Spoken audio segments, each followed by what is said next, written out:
शुक्रवार संतोषी माता व्रत कथा। शुक्रवार के दिन मां संतोषी का व्रत पूजन किया जाता है। इस पूजा के दौरान माता की आरती, पूजन तथा अंत में माता की कथा सुनी जाती है। आइए जाने शुक्रवार के दिन की जाने वाली संतोषी माता व्रत कथा। एक बुढ़िया थी, उसके 7 बेटे थे। 6 कमाने वाले थे जबकि एक निकम्मा था। बुढ़िया 6 बेटों की रसोई बनाती, भोजन कराती और उनसे जो कुछ जूठन बचती वह 7वें को दे देती। एक दिन वह पत्नी से बोला, देखो मेरी माँ को मुझ पर कितना प्रेम है। वह बोली, क्यों नहीं, सबका झूठा जो तुमको खिलाती है। वह बोला, ऐसा नहीं हो सकता है, मैं जब तक आंखों से न देख लूं मान नहीं सकता। बहू हंसकर बोली, देख लोगे तब तो मानोगे। कुछ दिन बाद त्योहार आया। घर में 7 प्रकार के भोजन और चूरमे के लड्डू बने। वह जांचने को सिर दुखने का बहाना कर पतला वस्त्र सिर पर ओढ़े रसोई घर में सो गया। वह कपड़े में से सब देखता रहा। 6 भाई भोजन करने आए। उसने देखा, माँ ने उनके लिए सुंदर आसन बिछा नाना प्रकार की रसोई परोसी और आग्रह करके उन्हें जमाया। वह देखता रहा।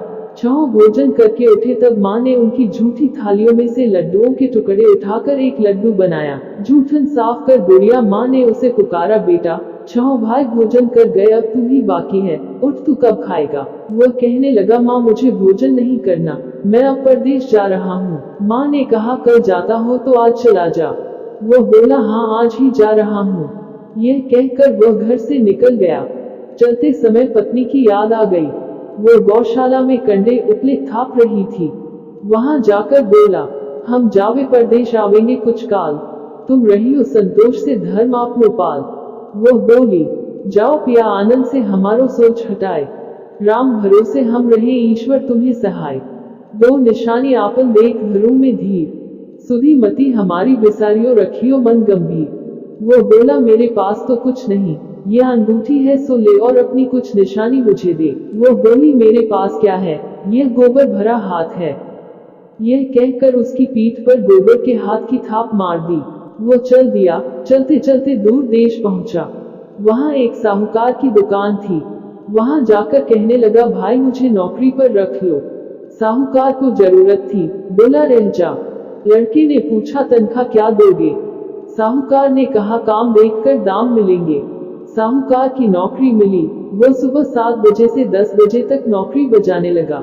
कुछ दिनों में दुकान का सारा लेन देन, हिसाब किताब, ग्राहकों को माल बेचना सारा काम करने लगा। साहूकार के 7-8 नौकर थे, वे सब चक्कर खाने लगे। यह तो बहुत होशियार बन गया। सेठ ने भी काम देखा और 3 महीने में ही उसे आधे मुनाफे का हिस्सेदार बना लिया। वह कुछ वर्ष में ही नामी सेठ बन गया और मालिक सारा कारोबार उस पर छोड़कर चला गया। इधर उसकी पत्नी को सास ससुर दुख देने लगे। सारी गृहस्थी का काम करा के उसे लकड़ी लेने जंगल में भेजते। इस बीच घर के आटे से जो भूसी निकलती उसकी रोटी बनाकर रख दी जाती और फूटे नारियल की नारियली में पानी। एक दिन वह लकड़ी लेने जा रही थी। रास्ते में बहुत सी स्त्रियां संतोषी माता का व्रत करती दिखाई दी। वह वहां खड़ी होकर कथा सुनने लगी और पूछा, बहनों तुम किस देवता का व्रत करती हो और उसके करने से क्या फल मिलता है। यदि तुम इस व्रत का विधान मुझे समझा कर कहोगे तो मैं तुम्हारा बड़ा एहसान मानूंगी। तब उनमें से एक स्त्री बोली, सुनो, यह संतोषी माता का व्रत है। इसके करने से निर्धनता, दरिद्रता का नाश होता है और जो कुछ मन में कामना हो सब संतोषी माता की कृपा से पूरी होती है। तब उसने उससे व्रत की विधि पूछी। वह भक्तिनी स्त्री बोली, 1.25 आने का गुड़ चना लेना, इच्छा हो तो 5.25 आने का लेना या 1.25 रुपए का भी सहूलियत के अनुसार लाना। बिना परेशानी और श्रद्धा व प्रेम से जितना भी बन पड़े सवाया लेना। प्रत्येक शुक्रवार को निराहार रहकर कथा सुनना, इसके बीच क्रम टूटे नहीं, लगातार नियम पालन करना। सुनने वाला कोई न मिले तो घी का दीपक जला उसके आगे या जल के पात्र को सामने रखकर कथा कहना। जब कार्य सिद्ध न हो नियम का पालन करना और कार्य सिद्ध हो जाने पर व्रत का उद्यापन करना। 3 मास में माता फल पूरा करती है। यदि किसी के ग्रह खोटे भी हों तो भी माता वर्ष भर में कार्य सिद्ध करती है।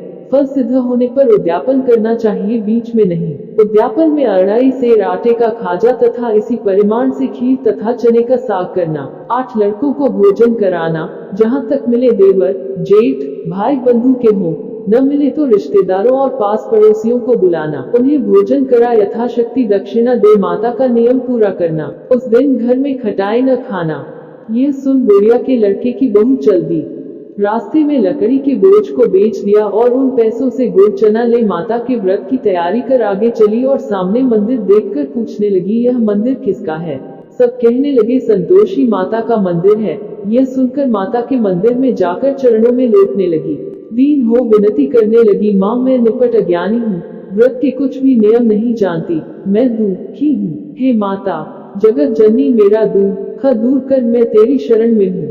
माता को दया आई। एक शुक्रवार बीता कि दूसरे को उसके पति का पत्र आया और तीसरे शुक्रवार को उसका भेजा हुआ पैसा आ पहुंचा।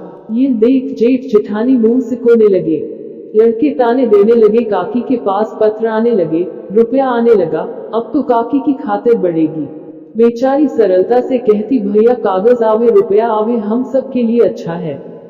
ऐसा कहकर आंखों में आंसू भरकर संतोषी माता के मंदिर में आ मातेश्वरी के चरणों में गिरकर रोने लगी। माँ मैंने तुमसे पैसा कब मांगा है? मुझे पैसे से क्या काम है? मुझे तो अपने सुहाग से काम है। मैं तो अपने स्वामी के दर्शन मानती हूँ। तब माता ने प्रसन्न होकर कहा, जा बेटी तेरा स्वामी आएगा। यह सुनकर खुशी से बावली होकर घर में जा काम करने लगी। अब संतोषी माँ विचार करने लगी, इस भोली पुत्री को मैंने कह तो दिया कि तेरा पति आएगा, लेकिन कैसे? वह तो इसे स्वप्न में भी याद नहीं करता। उसे याद दिलाने को मुझे ही जाना पड़ेगा। इस तरह माता जी उस बुढ़िया के बेटे के पास जा स्वप्न में प्रकट हो कहने लगी, साहूकार के बेटे सो रहा है या जागता है? वह कहने लगा, माता सोता भी नहीं जागता भी नहीं हूँ, कहो क्या आ गया है? माँ कहने लगी, तेरे घर बार कुछ है कि नहीं? वह बोला, मेरे पास सब कुछ है, माँ बाप है, बहू है, क्या कमी है? माँ बोली, भोले पुत्र तेरी बहू घोर कष्ट उठा रही है, तेरे माँ बाप उसे परेशानी दे रहे हैं, वह तेरे लिए तरस रही है, तू उसकी सुध ले। वह बोला, हाँ माता जी यह तो मालूम है, परंतु जाऊं तो कैसे? परदेश की बात है, लेन देन का कोई हिसाब नहीं, कोई जाने का रास्ता नहीं आता, कैसे चला जाऊं? माँ कहने लगी, मेरी बात मान, सवेरे नहा धोकर संतोषी माता का नाम ले, घी का दीपक जला दंडवत कर दुकान पर जा बैठ। देखते देखते सारा लेन देन चुक जाएगा, जमा का माल बिक जाएगा, सांझ होते होते धन का भारी ढेर लग जाएगा।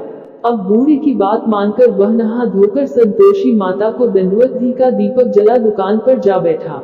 थोड़ी देर में देने वाले रुपया लाने लगे, लेने वाले हिसाब लेने लगे। कोठे में भरे सामान के खरीदार नकद दाम दे सौदा करने लगे। शाम तक धन का भारी ढेर लग गया। मन में माता का नाम ले चमत्कार देख प्रसन्न हो घर ले जाने के वास्ते गहना कपड़ा सामान खरीदने लगा। यहाँ काम से निपट तुरंत घर को रवाना हुआ। उधर उसकी पत्नी जंगल में लकड़ी लेने जाती है, लौटते वक्त माताजी के मंदिर में विश्राम करती। वह तो उसके प्रतिदिन रुकने का जो स्थान ठहरा। धूल उड़ती देख वह माता से पूछती है, हे माता यह धूल कैसे उड़ रही है? माता कहती है, हे पुत्री तेरा पति आ रहा है, अब तू ऐसा कर लकड़ियों के 3 बोझ बना ले, एक नदी के किनारे रख और दूसरा मेरे मंदिर पर व तीसरा अपने सिर पर।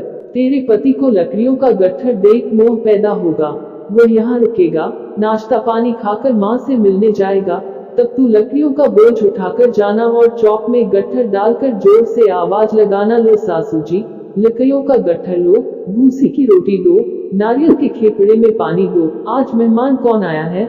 माताजी से बहुत अच्छा कहकर वह प्रसन्न मन से लकड़ियों के 3 गट्ठर बनाए, एक नदी के किनारे पर और एक माताजी के मंदिर पर रखा। इतने में मुसाफिर आ पहुंचा। सूखी लकड़ी देख उसकी इच्छा उत्पन्न हुई कि हम यहीं पर विश्राम करें और भोजन बनाकर खा पीकर गांव जाएं।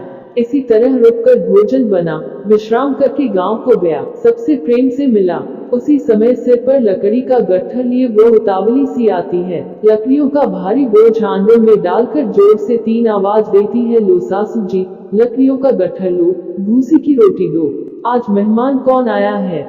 यह सुनकर उसकी सास बाहर आकर अपने दिए हुए कष्टों को भुलाने हेतु कहती है, बहू ऐसा क्यों कहती है? तेरा मालिक ही तो आया है, अब बैठ, मीठा भात खा, भोजन कर, कपड़े गहने पहन। उसकी आवाज सुन उसका पति बाहर आता है, अंगूठी देख व्याकुल हो जाता है। माँ से पूछता है, माँ यह कौन है? माँ बोली, बेटा यह तेरी बहू है, जब से तू गया है तब से सारे गांव में भटकती फिरती है, घर का काम काज कुछ करती नहीं, 4 पहर आकर खा जाती है। वो बोला, ठीक है माँ मैंने इसे भी देखा और तुम्हें भी, अब दूसरे घर की ताली दो, उसमें रहूंगा। माँ बोली ठीक है, जैसी तेरी मर्जी। तब वह दूसरे मकान की तीसरी मंजिल का कमरा खोल सारा सामान जमाया। एक दिन में राजा के महल जैसा ठाट बाट बन गया। अब क्या था, बहू सुख भोगने लगी। इतने में शुक्रवार आया। उसने पति से कहा मुझे संतोषी माता के व्रत का उद्यापन करना है। पति बोला खुशी से कर लो। वह उद्यापन की तैयारी करने लगी। जेठानी के लड़कों को भोजन के लिए कहने गई। उन्होंने मंजूर किया, परंतु पीछे से जेठानी ने अपने बच्चों को सिखाया, देखो भोजन के समय खटाई मानना, जिससे उसका उद्यापन पूरा न हो। लड़के जीवने आए खीर खाना पेट भर खाया, परंतु बाद में खाते ही कहने लगे हमें खटाई दो, खीर खाना हमको नहीं भाता, देखकर अरुचि होती है। वह कहने लगी भाई खटाई किसी को नहीं दी जाएगी, यह तो संतोषी माता का प्रसाद है। लड़के उठ खड़े हुए, बोले पैसा लाओ। बोली बहू कुछ जानती नहीं थी, उन्हें पैसे दे दिए। लड़के उसी समय हट करके इमली खटाई ले खाने लगे। यह देखकर बहू पर माताजी ने कोप किया। राजा के दूत उसके पति को पकड़कर ले गए। जेठ जेठानी मनमाने वचन कहने लगे, लूट लूट कर धन इकट्ठा कर लाया है, अब सब मालूम पड़ जाएगा जब जेल की मार खाएगा। बहू से यह सहन नहीं हुए। रोती हुई माताजी के मंदिर गई, कहने लगी हे माता तुमने क्या किया। हंसकर अब भक्तों को रुलाने लगी। माता बोली बेटी तूने उद्यापन करके मेरा व्रत भंग किया है। वह कहने लगी माता मैंने कुछ अपराध किया है, मैंने तो भूल से लड़कों को पैसे दे दिए थे, मुझे क्षमा करो, मैं फिर तुम्हारा उद्यापन करूंगी। माँ बोली अब भूल मत करना। वह कहती है अब भूल नहीं होगी, अब बतलाओ वे कैसे आवेंगे। माँ बोली जा पुत्री तेरा पति तुझे रास्ते में आता मिलेगा। वह निकली, राह में पति आता मिला। वह पूछी कहाँ गए थे। वह कहने लगा इतना धन जो कमाया है उसका टैक्स राजा ने मांगा था, वह भरने गया था। वह प्रसन्न हो बोली भला हुआ, अब घर को चलो। कुछ दिन बाद फिर शुक्रवार आया। वह बोली मुझे फिर माता का उद्यापन करना है। पति ने कहा करो। बहू फिर जेठ के लड़कों को भोजन को कहने गई। जेठानी ने एक दो बातें सुनाई और सब लड़कों को सिखाने लगी, तुम सब लोग पहले ही खटाई मानना। लड़के भोजन से पहले कहने लगे हमें खीर नहीं खानी, हमारा जी बिगड़ता है, कुछ खटाई खाने को दो। वह बोली खटाई किसी को नहीं मिलेगी, आना हो तो आओ। वो ब्राह्मण के लड़के लाकर भोजन कराने लगी। यथाशक्ति दक्षिणा की जगह एक एक फल उन्हें दिया। संतोषी माता प्रसन्न हुई। माता की कृपा होते ही 90वें मास में उसके चंद्रमा के समान सुंदर पुत्र प्राप्त हुआ। पुत्र को पाकर प्रतिदिन माता जी के मंदिर को जाने लगी। माँ ने सोचा यह रोज आती है, आज क्यों न इसके घर चलो। यह विचार कर माता ने भयानक रूप बनाया। गुड़चने से सना मुख, ऊपर सून के समान होठ, उस पर मक्खियां भिन भिन कर रही थी। देहली पर पैर रखते ही उसकी सास चिल्लाई देखो रे, कोई चुड़ैल डाकिन चली आ रही है, लड़कों इसे भगाओ, नहीं तो किसी को खा जाएगी। लड़के भगाने लगे, चिल्लाकर खिड़की बंद करने लगे। बहू रोशनदान में से देख रही थी, प्रसन्नता से पगली बंद चिल्लाने लगी आज मेरी माता जी मेरे घर आई है, वह बच्चे को दूध पीने से हटाती है। इतने में सास का क्रोध फट पड़ा। वह बोली क्या उतावली हुई है, बच्चे को पटक दिया। इतने में माँ के प्रताप से लड़के ही लड़के नजर आने लगे। वह बोली माँ मैं जिसका व्रत करती हूँ यह संतोषी माता है। सबने माता जी के चरण पकड़ लिए और विनती कर कहने लगे हे माता, हम मूर्ख हैं, अज्ञानी हैं, तुम्हारे व्रत की विधि हम नहीं जानते, व्रत भंग कर हमने बड़ा अपराध किया है, जग माता आप हमारा अपराध क्षमा करो। इस प्रकार माता प्रसन्न हुई। बहू को प्रसन्न हो जैसा फल दिया वैसा माता सबको दे, जो पढ़े उसका मनोरथ पूर्ण हो। बोलो संतोष।